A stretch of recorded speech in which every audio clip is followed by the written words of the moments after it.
जरा एक पल के लिए सोचिए, अगर प्यार और परिवार के बीच चुनने की नौबत आ जाए तो इंसान क्या करे? दिल की सुने या दुनिया की? बस इसी सवाल पर आज की कहानी घूमने वाली है, और यकीन मानिए आगे जो होने वाला है वह आपकी सांसें रोक देगा। अगर आपने अभी तक चैनल को सब्सक्राइब नहीं किया है तो तुरंत कर लीजिए, ताकि आगे आने वाली हर कहानी आप सबसे पहले देख सके। तो चलिए शुरू करते हैं आज की कहानी, एक ऐसे मोड़ से जहां रिश्तों की नींद हिलने वाली है। यह कहानी है वसु और देव की, दो दिलों की, दो जिंदगियों की, दो किस्मतों की। लेकिन इनके बीच खड़ी है चंद्रिका चौहान। वसु और देव एक दूसरे से 7 जन्मों का वादा कर चुके हैं। दोनों एक दूसरे से इतना प्यार करते हैं कि एक पल भी जुदा रहने का ख्याल उन्हें हिला देता है। लेकिन दुनिया है, और दुनिया में हर प्यार को मिलती है कोई ना कोई परीक्षा। और इस बार परीक्षा इतनी बड़ी है कि पूरे चौहान परिवार की फिजा बदलने वाली है। कहानी की शुरुआत होती है जब पूरे घर में यह बात आग की तरह फैल चुकी है कि वसु और देव की शादी हो चुकी है। लोग चर्चा कर रहे हैं, कानाफूसी हो रही है, कोई गर्व कर रहा है, कोई। सारिका धीरे धीरे उससे सच बताती है। पहले वह हिम्मत जुटाती है, फिर एक एक करके सारी बातें सामने रखती है, और फिर कहती है कि इस सच को सिर्फ एक इंसान नहीं जानता था, और भी कई लोग थे जिन्हें इस शादी की खबर थी। यह सुनकर चंद्रिका की सांसें रुक जाती है। उसे लगता है जैसे सबने उसे धोखा दिया है, जैसे वह इस घर में अकेली रह गई हो। एक एक करके जब लोग आगे बढ़कर उसके सामने खड़े होते हैं और बताते हैं कि उन्हें सब पता था, तो चंद्रिका के दिल में जैसे किसी ने तेज चीर दी हो। उसका विश्वास टूट जाता है। उसे लगता है कि उसके अपने ही उससे सब छुपा रहे थे। और सबसे बड़ी चोट इसे तब लगती है जब वह देखती है कि वसु, जिसे वह कभी इस घर की दहलीज भी पार नहीं करने देना चाहती थी, उसके बेटे देव की पत्नी बन चुकी है। गुस्से में, दुख में, आहत भावनाओं में डूबी चंद्रिका वसु की ओर देखती है और कहती है, मैं इसे कभी भी इस घर की बहू नहीं मानूंगी। इसे मैं कभी चौहान का दर्जा नहीं दूंगी। जिसको इससे मतलब रखना है रखे, पर मुझे नहीं रखना। उसकी आवाज में दर्द भी है, तड़प भी और गुस्सा भी। पूरा घर सन्न रह जाता है, और फिर वह देव की ओर मुड़। उसके शब्दों में विनम्रता है, सम्मान है, लेकिन चंद्रिका का दिल उस समय किसी की बात सुनने को तैयार नहीं था। उसी दौरान जब देव वहां से जाने की हिम्मत नहीं जुटा पाता, तो चंद्रिका क्रोधित होकर कहती है, ठीक है, अगर तुम नहीं जाओगे तो मैं ही इस घर से जा रही हूं। लेकिन तभी दिव्या के पापा आगे आते हैं। उनका हाथ चंद्रिका के कंधे पर जाता है, जैसे वह उसे गिरने से बचा रहे हो। वह कहते हैं, तुम यह गलत कर रही हो चंद्रिका। बड़ों का काम घर को जोड़ने का होता है, तोड़ने का नहीं। उनकी आवाज स्थिर है, शांत है, मगर उसमें इतना वजन है कि पूरा माहौल थम जाता है। वह देव की ओर मुड़ते हैं और कहते हैं, ठीक है, अगर तुम चाहती हो कि देव घर से जाए तो वह जाएगा। देव और वसु मेरे घर चलेंगे। वसु को मैं बेटी मान चुका हूं, और अब देव भी मेरे साथ रहेगा। लेकिन देव उनके सामने हाथ जोड़ देता है, नहीं, मैं नहीं जाऊंगा। उसकी आंखों में आंसू हैं, दर्द है। वह नहीं चाहता कि उसके कारण चंद्रिका को और चोट लगे। तभी चंद्रिका फिर कहती है, तुम्हें मुझ में और इस वसु में से किसी एक को चुनना होगा। एक पल के लिए हवा रुक जाए। हाथ पकड़कर कहता है, मैं वसु को चुनता हूं। बस इतना सुनना था कि चंद्रिका बगर जाती है। वह गुस्से में देव और वसु को धक्का देकर घर से बाहर निकाल देती है। दोनों लड़खड़ाते हुए गिरते हैं, लेकिन एक दूसरे का हाथ कसकर थामे रहते हैं। वसु रो पड़ती है, देव के आंसू भी रुकते नहीं। वे जानते हैं कि यह राह आसान नहीं है, लेकिन एक दूसरे का साथ उनके लिए सबसे बड़ी ताकत है। कुछ ही देर बाद खबर उड़ते उड़ते मीडिया तक पहुंच जाती है, और फिर जो होता है वह चौहान परिवार की इज्जत और रिश्तों को हिला देने वाला कदम था। चंद्रिका कैमरों के सामने आती है और घोषणा करती है, देव सिंह चौहान अब इस घर का बेटा नहीं है। उसका अब कंपनी में कोई हिस्सा नहीं है। मेरा उससे अब कोई भी रिश्ता नहीं है। यह बात आग की तरह फैल जाती है। मीडिया में हलचल मच जाती है। लोग तरह तरह की बातें करने लगते हैं। घर के बाहर भीड़ उमड़ने लगती है। पूरा शहर इस खबर से दहल जाता है। ऐसे में सवाल उठता है, क्या वसु और देव इस तूफान को झेल पाएंगे? क्या चंद्रिका को मनाया जा सकेगा? क्या परिवार फिर से एक हो पाएगा? अगर आप भी ये जानने के लिए उत्सुक हैं और हाँ, अगर अभी तक आपने चैनल को सब्सक्राइब नहीं किया है तो तुरंत कर लीजिए, ताकि ऐसी हर अपडेट आप तक सबसे पहले पहुंचे। कहानी अभी खत्म नहीं हुई है, बल्कि असली तूफान तो अब शुरू होने वाला है। आगे के ट्विस्ट, आगे की भावनाएं और आने वाले फैसले आपके दिल को झकझोर देंगे। इसलिए जुड़े रहिए, लाइक कीजिए और वीडियो शेयर करना बिल्कुल मत भूलिए, ताकि ये कहानी उन तक भी पहुंचे जिन्हें ड्रामा और भावनाओं का असली स्वाद पसंद है। देव और वसु घर से धक्के खाकर बाहर खड़े थे। दरवाजा उनके पीछे बंद हो चुका था, एक तेज आवाज के साथ, जैसे किसी ने रिश्ता हमेशा के लिए तोड़ दिया हो। हवा ठहरी हुई थी, सड़क सूनी थी और उनके दिलों पर जैसे पहाड़ गिर गया हो। लेकिन दोनों एक दूसरे का हाथ पकड़े खड़े थे, क्योंकि यही पकड़ अब उनकी सबसे बड़ी ताकत थी। देव ने वसु की ओर देखा। उसके चेहरे पर आंसू थे, लेकिन आंखों में हिम्मत भी। वसु, अगर तुम चाहो तो मैं तुम्हें छोड़ दूं, तुम्हें इस दुख में नहीं डालना चाहता, देव ने टूटती आवाज में कहा। वसु तुरंत सिर हिलाती है। नहीं देव, हमने साथ रहने का वादा किया है, मैं तुम्हारे साथ हूं हर। इस मुश्किल घड़ी में उनका हाथ बढ़ाना देव और वसु के लिए वरदान से कम नहीं था। अगर आप भी चाहते हैं कि कहानी के अगले मोड़ आप मिस न करें, तो चैनल को जरूर सब्सक्राइब कर लीजिए। दिव्या के पापा का घर प्रवेश करते ही जैसे वसु को थोड़ी राहत मिली। वहां की दीवारें शांत थीं, माहौल सरल था, लेकिन उनका दिल अभी भी टूटे घर के बाहर फेंके जाने का दर्द महसूस कर रहा था।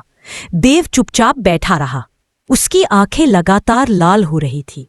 वसु ने धीरे से उसका हाथ पकड़कर कहा, तुम अकेले नहीं हो। इधर दूसरी तरफ चौहान हाउस में आग लगी हुई थी। सचमुच नहीं, लेकिन माहौल का हर कोना धधक रहा था। चंद्रिका अपने कमरे में खुद से ही सवाल कर रही थी, कैसे मेरे बेटे ने मुझसे मुंह मोड़ लिया? कैसे उसने उस लड़की को चुन लिया जिसे मैं इस घर की दहलीज भी पार नहीं करने देना चाहती थी? उसकी आंखों से आंसू निकल रहे थे, लेकिन उसके चेहरे पर गुस्सा अभी भी साफ झलक रहा था। तभी घर के बाकी लोग कमरे के बाहर आपस में बातें कर रहे थे। सारिका ने धीमे से कहा, हमें कुछ करना होगा, घर का माहौल ऐसे नहीं रह सकता। देव और वसु दोनों बहुत अच्छे हैं। इसी बहस के बीच घर में एक अजीब सी बेचैनी फैल चुकी थी। हर कोई सोच रहा था कि आने वाले दिनों में क्या होगा। आप भी कमेंट में बताइए, क्या चंद्रिका को इस तरह देव को निकाल देना चाहिए था? उधर मीडिया में चंद्रिका के बयान ने जैसे आग में घी डाल दिया था। लोग बोल रहे थे मां ने बेटे को बेघर कर दिया, देव सिंह चौहान का परिवार से रिश्ता खत्म, कंपनी से भी बाहर। देव और वसु दोनों इन खबरों को देखकर हिल जाते हैं। देव, क्या करेंगे हम? वसु ने पूछा। देव ने उसकी तरफ देखा और कहा, हम साथ हैं, वही काफी है, बाकी सब हम संभाल लेंगे। दिव्या के पापा ने उन्हें समझाया, समय हर जख्म भर देता है, तुम्हें हिम्मत रखनी होगी। और सबसे जरूरी बात, चंद्रिका को समय दो, उसका गुस्सा आज है, हमेशा नहीं रहेगा। रात बीत गई। अगली सुबह जब देव और वसु उठे तो फोन पर संदेशों की बाढ़ थी, दोस्तों के, जानने वालों के और कुछ ऐसे लोगों के जो सिर्फ तमाशा देखना चाहते थे। वसु इन सब को देखकर परेशान हो गई। लोग क्यों इतना बोलते हैं? देव ने कहा, क्योंकि लोगों का काम बोलना है, हमारा काम है खुद पर विश्वास रखना। इधर घर में चंद्रिका ने पूरा दिन चुप रहते बिताया। उसने खाना नहीं खाया, किसी से बात नहीं की। उसके चेहरे पर गुस्से से ज्यादा दुख था। दिव्या धीरे से उसके पास आई। मासा, आप ठीक हैं? चंद्रिका ने बस सिर घुमा लिया। दिव्या ने कहा, देव भाई ने आपको कभी नहीं छोड़ा, उन्होंने तो हमेशा आपके लिए ही जिया है, लेकिन इस बार वो प्यार और मां के बीच फंस गया था। आप चाहें तो उसे वापस बुला सकती हैं। चंद्रिका ने यह सुनकर आंखें बंद कर ली। उसका दिल मानना चाहता था, लेकिन उसका अहंकार उसे रोक रहा था। उसे लग रहा था, अगर मैंने देव को वापस बुला लिया तो क्या मेरी बात की कोई कीमत रह जाएगी? तभी दूसरी तरफ से दिव्या के पापा कमरे में आते हैं और कहते हैं, चंद्रिका, तुम परिवार का दिल हो, दिल टूटेगा तो घर कैसे चलेगा। चंद्रिका कुछ नहीं बोली, लेकिन उसकी आंखें नम हो गई। उधर दिव्या के पापा के घर में शाम को देवर और वसु साथ बैठे थे। वसु ने कहा, देव, क्या तुम सोचते हो कि मासा हमें कभी वापस बुलाएंगी? देव ने गहरी सांस ली। मासा का दिल बहुत बड़ा है, लेकिन अभी वह दर्द में है। जब दर्द कम होगा वह याद करेंगे कि मैं उनका बेटा हूं। उस रात जब देव सो नहीं पा रहा था, वह छत पर जाकर खड़ा हो गया। हवा हल्की हल्की चल रही थी। वह आसमान की ओर देखकर बोला, मासा, मैं गलत नहीं हूं, लेकिन आपकी नजरों में मैं गलत साबित हो गया हूं। मैं चाहता हूं कि आप मुझे समझे। सुबह होते ही एक नया मोड़ आता है। मीडिया घर के बाहर जमा होने लगती है। रिपोर्टर कैमरे लेकर प्रतीक्षा कर रहे हैं कि अगला बयान क्या होगा। क्या चंद्रिका अब देव के खिलाफ और बड़ा फैसला लेगी? क्या कंपनी का पूरा नियंत्रण किसी और को मिलेगा? इन सवालों से पूरा माहौल तनावपूर्ण हो गया। चंद्रिका बाहर आती है। रिपोर्टर उसकी ओर दौड़ते हैं। मैम, क्या आप देव को माफ करेंगी?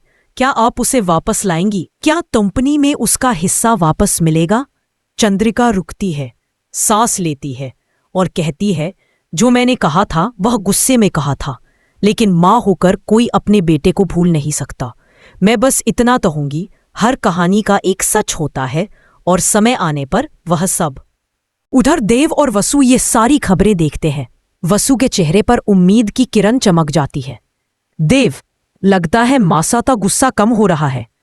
देव हल्की मुस्कान देता है।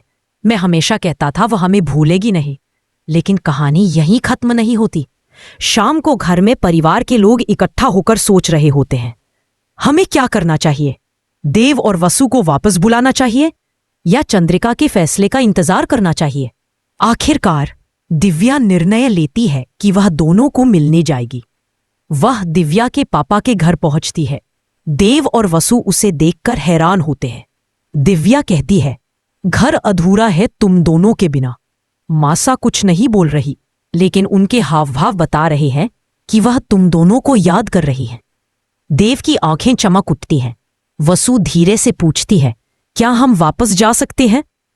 दिव्या मुस्कुराती है, अभी नहीं, लेकिन जल्द, बस थोड़ा इंतजार। अगर आप भी चाहते हैं कि देव और वसु जल्द से जल्द वापस जाएं, तो वीडियो को लाइक करें और चैनल को सब्सक्राइब करना ना भूलें, ताकि आगे का हिस्सा आप मिस ना करें। अब कहानी एक नया मोड़। देव ने कहा, क्योंकि लोगों का काम बोलना है, हमारा काम है खुद पर विश्वास रखना। इधर घर में चंद्रिका ने पूरा दिन चुप रहते बिताया। उसने खाना नहीं खाया, किसी से बात नहीं की। उसके चेहरे पर गुस्से से ज्यादा दुख था। दिव्या धीरे से उसके पास आई। मासा, आप ठीक हैं? चंद्रिका ने बस सिर घुमा लिया। दिव्या ने कहा, देव भाई ने आपको कभी नहीं छोड़ा। उन्होंने तो हमेशा आपके लिए ही जिया है, लेकिन इस बार वो प्यार और मां के बीच फंस गया था। आप चाहे तो उसे वापस बुला सकती हैं। चंद्रिका ने यह सुनकर आंखें बंद कर ली। उसका दिल मानना चाहता था, लेकिन उसका अहंकार उसे रोक रहा था। उसे लग रहा था, अगर मैंने देव को वापस बुला लिया तो क्या मेरी बात की कोई कीमत रह जाएगी? तभी दूसरी तरफ से दिव्या के पापा कमरे में आते हैं और कहते हैं, चंद्रिका, तुम परिवार का दिल हो, दिल टूटेगा तो घर कैसे चलेगा। चंद्रिका कुछ नहीं बोली, लेकिन उसकी आंखें नम हो गईं। उधर दिव्या के पापा के घर में शाम को देवर और वसु साथ बैठे थे। वसु ने कहा, देव, क्या तुम सोचते हो कि मासा हमें कभी वापस बुलाएंगी? देव ने गहरी सांस ली। मासा का दिल बहुत बड़ा है, लेकिन अभी वह दर्द में है। जब दर्द कम होगा वह याद करेंगे कि मैं उनका बेटा हूं। उस रात जब देव सो नहीं पा रहा था, वह छत पर जाकर खड़ा हो गया। हवा हल्की हल्की चल रही थी। वह आसमान की ओर देखकर बोला, मासा, मैं गलत नहीं हूं, लेकिन आपकी नजरों में मैं गलत साबित हो गया हूं। मैं चाहता हूं कि आप मुझे समझे। सुबह होते ही एक नया मोड़ आता है। मीडिया घर के बाहर जमा होने लगती है। रिपोर्टर कैमरे लेकर प्रतीक्षा कर रहे हैं कि अगला बयान क्या होगा। क्या चंद्रिका अब देव के खिलाफ और बड़ा फैसला लेगी? क्या कंपनी का पूरा नियंत्रण किसी और को मिलेगा? इन सवालों से पूरा माहौल तनावपूर्ण हो गया। चंद्रिका बाहर आती है। रिपोर्टर उसकी ओर दौड़ते हैं। मैम, क्या आप देव को माफ करेंगी? क्या आप उसे वापस लाएंगी? क्या कंपनी में उसका हिस्सा वापस मिलेगा? चंद्रिका रुकती है, सांस लेती है और कहती है, जो मैंने कहा था वह गुस्से में कहा था, लेकिन माँ होकर कोई अपने बेटे को भूल नहीं सकता। मैं बस इतना कहूंगी, हर कहानी का एक सच होता है और समय आने पर वह सब। उधर देव और वसु ये सारी खबरें देखते हैं। वसु के चेहरे पर उम्मीद की किरण चमक जाती है। देव, लगता है मासा का गुस्सा कम हो रहा है। देव हल्की मुस्कान देता है। मैं हमेशा कहता था वह हमें भूलेगी नहीं, लेकिन कहानी यहीं खत्म नहीं होती। शाम को घर में परिवार के लोग इकट्ठा होकर सोच रहे होते हैं, हमें क्या करना चाहिए? देव और वसु को वापस बुलाना चाहिए या चंद्रिका के फैसले का इंतजार करना चाहिए? आखिरकार दिव्या निर्णय लेती है कि वह दोनों को मिलने जाएगी। वह दिव्या के पापा के घर पहुंचती है। देव और वसु उसे देखकर हैरान होते हैं। दिव्या कहती है, घर अधूरा है तुम दोनों के बिना। मासा कुछ नहीं बोल रही, लेकिन उनके हाव भाव बता रहे हैं कि वह तुम दोनों को याद कर रही है। देव की आंखें चमक उठती हैं। वसु धीरे से पूछती है, क्या हम वापस जा सकते हैं? दिव्या मुस्कुराती है, अभी नहीं, लेकिन जल्द, बस थोड़ा इंतजार। अगर आप भी चाहते हैं कि देव और वसु जल्द से जल्द वापस जाएं, तो वीडियो को लाइक करें और चैनल को सब्सक्राइब करना ना भूलें, ताकि आगे का हिस्सा आप मिस ना करें। अब कहानी एक नया मोड़